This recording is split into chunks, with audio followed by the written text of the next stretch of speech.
ಆ, ಶ್ರೀ ಚಾಮುಂಡೇಶ್ವರಿ ದೇವಸ್ಥಾನದ ಸನ್ನಿಧಿಯಲ್ಲಿ ನಾವಿವತ್ತು ಬಂದಿದ್ದೇವೆ. ಇದು ಲೊಕೇಟ್ ಆಗಿರುವುದು ಅಂದರೆ ಇದು ನೆಲೆಸಿರುವುದೆಂದರೆ ಆಡುಗೊಡೆ ಪೊಲೀಸ್ ಕ್ವಾರ್ಟರ್ಸ್ ಒಳಗೆ ತಾಯಿ ಚಾಮುಂಡೇಶ್ವರಿ ವಿರಾಜಮಾನಳಾಗಿ ನೆಲೆಸಿದ್ದಾಳೆ. ಇದು ಬಂದು ಕೋರಮಂಗಲದಲ್ಲಿರುವ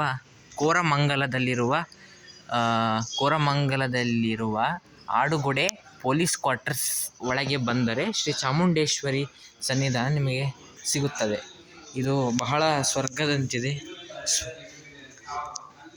ಸ್ವತಃ ಸ್ವರ್ಗದ ಸುಖವೇ ಇಲ್ಲಿ ಸಿಗುವ ಥರ ಅಷ್ಟು ಸುಂದರವಾಗಿ, ಅಷ್ಟು ಕಲಾತ್ಮಕವಾಗಿ, ಧನಾತ್ಮಕವಾಗಿ, ವಿಚಾರಾತ್ಮಕವಾಗಿ ಎಲ್ಲ ಥರ ಕಲೆಗಳೆಲ್ಲವೂ ಈ ದೇವಸ್ಥಾನಕ್ಕೆ ಥರ ಅಂದರೆ ಕಲೆಯ ಬೀಡು, ಶಿಲ್ಪಕಲೆಯ ಬೀಡು ಎನ್ನುವ ಹಾಗೆ ಕಲೆಯ ರೀತಿ ಕೆತ್ತಿ ಸ್ವರ್ಗದಂತೆ ದೇವಸ್ಥಾನವನ್ನು ಕಂಗೊಳಿಸುವಂತೆ ಮಾಡಿದ್ದಾರೆ.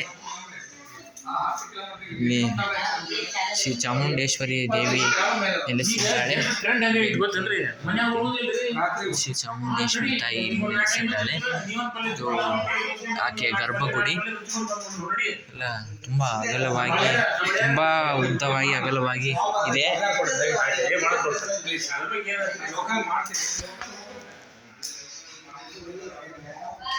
ಮತ್ತು ಚಾಮುಂಡೇಶ್ವರಿ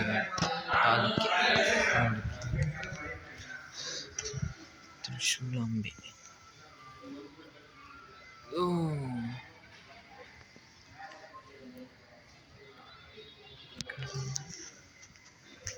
ಹೋಮ ಹವನಾದಿಗಳು, ಶಕ್ತಿಕುಂಡ, ಹೋಮ ಹವನಾದಿಗಳು ನಡೆಯುವ ಸ್ಥಳ. ತುಂಬ ದಟ್ಟವಾಗಿ, ತುಂಬ ಅಂದರೆ ಪ್ರಕೃತಿಯಲ್ಲಿ ನೆಲೆಸಿದ್ದಾಳೆ. ನೈಸರ್ಗಿಕವಾಗಿ ದೇವಸ್ಥಾನ ನೈಸರ್ಗಿಕವಾಗಿದೆ. ಇದು ಶ್ರೀ ಮುನೇಶ್ವರ ದೇವಸ್ಥಾನ, ಮುನೇಶ್ವರ ಸನ್ನಿಧಿ, ಮುನೇಶ್ವರನ ಸನ್ನಿಧಾನ. ಇದು ಮುನೇಶ್ವರನ ಸನ್ನಿಧಾನದಲ್ಲಿ ನಾವಿದ್ದೇವೆ.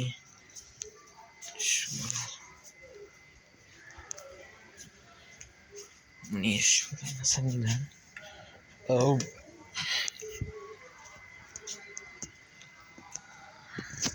ಇದು ಕಳಶ ಗೋಪುರ.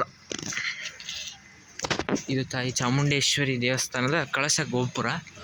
ಎಷ್ಟು ಸುಂದರವಾಗಿ ಮಾಡಿದ್ದಾರೆ ಅಂದರೆ, ಇದು ಎಲ್ಲ ದೇವತೆಗಳ 9 ದೇವಿಯರ ಅವತಾರದ ಮೂರ್ತಿಯನ್ನು ಇಲ್ಲಿ ಕೆತ್ತಿ ಅದನ್ನು ಶೋಪೀಸ್ ಥರ, ಅಂದರೆ ಈ ಶೋಕೇಸ್ ಥರ ಮಾಡಿದ್ದಾರೆ. ಎಲ್ಲ 9 ದೇವಿ ಅವತಾರ. ಯಾಕಂದ್ರೆ ಕತ್ತಲಿದೆ, ಹಾಗಾಗಿ ಸರಿಯಾಗಿ ಕಾಣುತ್ತಿಲ್ಲ. ಬೆಳಗ್ಗೆ ಬಂದರೆ ಎಲ್ಲ ಚೆನ್ನಾಗಿ ಕಾಣ್ತಾ ಉಂಟು, ಎಲ್ಲ ಚೆನ್ನಾಗಿ ಕಾಣುತ್ತದೆ. ಎಲ್ಲ 9 ದೇವಿ ಅವತಾರ ಒಂದೇ ಕಡೆ ಕೆತ್ತಿದ್ದಾರೆ. ಕೆತ್ತಿ ಅದನ್ನು ಮೂರ್ತಿಯ ರೂಪದಲ್ಲಿ ತಂದು ಶೋಪೀಸ್ ಥರ ಅದನ್ನು ಮಾಡಿ ಎಲ್ಲ ಭದ್ರಗೊಳಿಸಿದ್ದಾರೆ. ಇದು ಆರ್ಚ್ ಕಮಾನು ದ್ವಾರಬಾಗಲ. ತಾಯಿ ಚಾಮುಂಡೇಶ್ವರಿ ದೇವಸ್ಥಾನಕ್ಕೆ ಬರುವಾಗ ಈ ದ್ವಾರಭಾಗದ ಮುಖಾಂತರವೇ ನಾವು ಬರುತ್ತೇವೆ. ದ್ವಾರಭಾಗಗಳ ಮುಖಾಂತರವೇ ಇದು ತುಳಸಿ ಕಟ್ಟೆ. 2 ದ್ವಾರ ಬಾಗಿಲುಗಳಿವೆ ಈ ದೇವಸ್ಥಾನಕ್ಕೆ. ಅಂದರೆ ಈಗ ಭಕ್ತಾದಿಗಳು ಬಂದಾಗ ತುಂಬ ರಶ್ ಇರುತ್ತಲ್ಲ, ಅದಕ್ಕಾಗಿ ಇಲ್ಲಿ 2 ದ್ವಾರ ಬಾಗಿಲುಗಳನ್ನು ನಿರ್ಮಿಸಿದ್ದಾರೆ. ನಾವು ಇದರ ಮುಖಾಂತರ ಒಳಗೆ ಬಂದು ತಾಯಿಯ ದರ್ಶನವನ್ನು ಪಡೆಯಬಹುದು. ತುಂಬ ಸುರಕ್ಷಿತವಾಗಿ, ಭದ್ರತೆಯಿಂದ ಪೊಲೀಸ್ ಕ್ವಾರ್ಟರ್ಸಲ್ಲಿರೋದ್ರಿಂದ ಈ ತಾಯಿ ತುಂಬ ಭದ್ರತೆಯನ್ನು ಪಡೆದಿದ್ದಾಳೆ. ತುಂಬ ಭದ್ರಳಾಗಿ ಇರುತ್ತಾಳೆ ಮತ್ತು ನೈಸರ್ಗಿಕವಾಗಿ ಇದ್ದಾಳೆ. ಎಲ್ಲರನ್ನು ರಕ್ಷಿಸುತ್ತಾಳೆ. ಎಲ್ಲ ರಕ್ಷಿಸುವ ಆ ತಾಯಿ ಆಕೆಯನ್ನು ರಕ್ಷಿಸಲು ಪೊಲೀಸ್ ಕ್ವಾರ್ಟರ್ಸಲ್ಲೇ ನೆಲೆಸಿದ್ದಾಳೆ. ನಾವು ಆಕೆಗೆ ರಕ್ಷಿಸಿದಂಗೆ ಆಗುತ್ತದೆ, ಆಕೆಯು ನಮ್ಮನ್ನು ರಕ್ಷಿಸಿದಂಗೆ ಆಗುತ್ತದೆ. ಹೇಗೆ ಅಂದರೆ, ಈಗ ತಾಯಿ ಚಾಮುಂಡೇಶ್ವರಿ ಸಹ ಪೊಲೀಸ್ ಕ್ವಾರ್ಟರ್ಸಲ್ಲಿ ಆಕೆ ನೆಲೆಸಿದ್ದಾಳೆ. ನಾವು ಆಕೆಯನ್ನು ರಕ್ಷಣೆ ಮಾಡಿದಂತೆ ಇದು ಸರಿ. ನಮ್ಮ ಪುಣ್ಯ ಏನು, ಅವರ ಪುಣ್ಯವೋ ಸರಿ. ಹಾಗೆ ಆಕೆ ನಮ್ಮನ್ನು ರಕ್ಷಿಸ್ತಾಳೆ. ಎಂಥ ಸಂಕಷ್ಟ ಬಂದರೂ ಸಹ ಏನೋ ಪುಣ್ಯ, ಪೂರ್ವಜರ ಪುಣ್ಯವೋ ಎಂಥದೋ ಒಟ್ಟಿನಲ್ಲಿ ಆಕೆ ಸುರಕ್ಷಿತವಾದ ಸ್ಥಳದಲ್ಲಿ ನೆಲೆಸಿದ್ದಾಳೆ ಎನ್ನುವುದೇ ನಮಗೆ ಖುಷಿ. ಸದಾಕಾಲ ನಮ್ಮನ್ನು ರಕ್ಷಿಸುತ್ತಾಳೆ, ಕಾಯುತ್ತಾಳೆ ಎನ್ನುವುದೇ ಖುಷಿ. ಇದು ಅಶ್ವತ್ಥ ವೃಕ್ಷ ದಟ್ಟವಾಗಿ ಬೆಳೆದಿದೆ. ಒಳಗೆ ಹೋಗೋಣ. ಇಲ್ಲಿ ಇದು ಬನ್ನಿ ಗಿಡ, ಬನ್ನಿ ಮರ, ಶಮಿ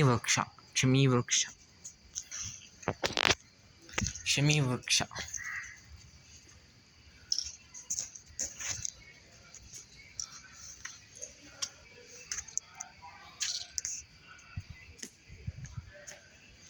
ಇದು